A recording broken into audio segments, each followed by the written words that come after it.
Lots of parents say this. Maybe you can relate. My kid is so unmotivated.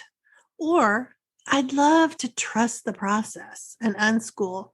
But if I did, all they'd ever do is fill in the blank. And usually those things that they'd always do if left to their own devices is stay on their devices. But I'll talk about that another time or two or three about unschooling and technology.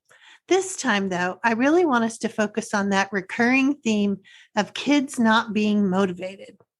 I'm Sue Patterson, and this is the Unschooling Mom to Mom podcast. I hope you'll take a second to subscribe or leave a comment. Let me know what you think. I'm hopping on here every week to give you a little unschooling pep talk. And this week, we're talking about motivation. So the first thing I want you to think about is what you're bringing to the situation. What are you wanting them to be motivated to do? Play in ways they used to when they were younger? Pick up a textbook? Do something that has a slight tint of academics? So sometimes the problem is with our agenda. I want you to think about what the story in your head is. What are you wishing would happen? And does your story need a little deschooling? When we have an idea of what we think should be happening, it crowds out all the good that actually is occurring. It's a dismissive, that part is good, but this part isn't. So I want to keep the focus on the thing I'm not satisfied with. And maybe that needs a little reframing, right? It might be good to say, okay, this isn't quite what I expected, but these other things are happening and they are good. This loosens the grip that your fear has on you. It nudges you a little away from that all or nothing thinking or the disaster mindset we seem to move towards so frequently. It's always good to shine some light on the problem and see what all is going on. That's the witnessing part that you sometimes hear people talk about. It's about asking yourself if your assessment of the situation is true or accurate, instead of getting defensive about what you want. Witnessing is when you can zoom out a little and see what's happening in the interactions between you and your kids, or even anyone else. The next part to explore is what we mean when we say, how can I motivate him? Why do we think they need that? Because we don't like their choices? They aren't doing what we think they should do? They're not following the familiar script we've created in our heads? So that takes us back to our agenda and the ideas about what we think is supposed to happen. But where did the unschooling idea about all learners being hardwired to learn go? Or about humans being naturally curious? Do we think our child is the exception to this? We've read research that supports these ideas, but because the school approach dismisses them, because implementing all that personal choice in a school setting would be really hard, we also dismiss them and revert back to what's familiar. Our initial desire for a truly individualized, creative approach is laced with one-size-fits-all ideas. It's okay. It's a process. And the point is to keep unpacking the thoughts that are getting in the way. So let's think about it. We have noticed that they're capable of focusing for a very long time on the things they want to do. They show us grit when they stick with things that are hard because they want the end result. Video games, Lego, playing pretend, all pop into mind here. So it's not that they can't focus. They can. We could even say they have plenty of internal motivation for things they care about. We're just not caring about the same things. We're not trusting the process or seeing the learning and value in the choices they're making. We get panicky as time clicks on and we think, but they don't know their times tables. They're not reading fluently, or some other academic pursuit we see as more valuable. And most of this boils down to the fact that they don't share our choices of what they should be doing. They prefer something else. But we've read and agreed with the concepts that motivation is something that really comes from within. So we know that theoretically, and maybe even from our own life experience. But why can't we hold on to that when it comes to our kids and their motivations? Why do we second guess it all? Well, it's the usual culprit, fear. And we can have all kinds of things to fear and reasons those ideas pop into our heads. That's the hard work of unschooling. We have to look at our own agendas, our own motivations.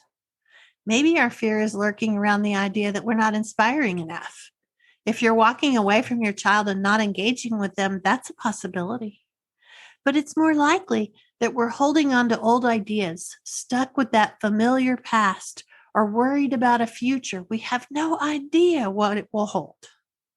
As Alfie Kohn, the educational researcher and author of the fabulous book, Punished by Rewards, writes about internal and external motivation. He says, only extrinsic motivation can be increased from the outside. So that's what schools focus on, with grades, points, awards, praise, and the like, often at the expense of children's interest in learning.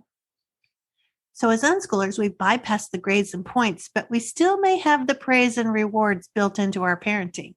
And that's probably getting in their way as they develop their own intrinsic motivation. The simple fact is that humans learn because they want to know something. It's relevant to their activities in their own life. It's how we've managed to stay alive and evolve. It's not because someone outside us said, time to learn something. That's the artificial construct of school. And it does its best to squash that intrinsic motivation. Little kids learn so many things without a lesson plan because it was a natural thing to do. They wanted to speak to us and convey their needs, so they learned to talk. They wanted to move across the room to get something, so they learned to walk. Those toddlers are so full of intrinsic motivation. Then came school, a place full of demands, expectations, requirements, coercion, comparisons, and competition. A place where the information wasn't really necessary, so they implemented all these extrinsic ways to motivate. And what happened was they overpowered the natural motivations we all had to learn. And then we became the parents and carry with us the belief that the fault was ours for why we didn't remember the arbitrary facts or excel the way everyone thought we should. And the fault was never ours. The fault was with the school approach of trying to focus on prioritizing the system moving smoothly over the needs and inclinations of the learners. How many times did we hear them say, "You'll need this someday"? But did we though? So we carry this process into our parenting, thinking they need to make the choices we were told would be necessary. And then we look over and they're not that motivated to do those things. So we consider the kids unmotivated. But really, they're just unmotivated to do the arbitrary things we're expecting to see. They are motivated to play. They are motivated to pursue their own interests. And that's where the learning is really happening. That's where it's relevant. And it's motivating them to move towards something more challenging or achieving some goal they've set, even if it doesn't look like our past learning experiences. With all the external motivations and coercion that happened in our childhoods, why would our unschooled kids have something that looks like that? And isn't that the point, to create something different that actually works better for the learner on so many levels? Play really is how kids learn. It's how they explore the world and find what they need.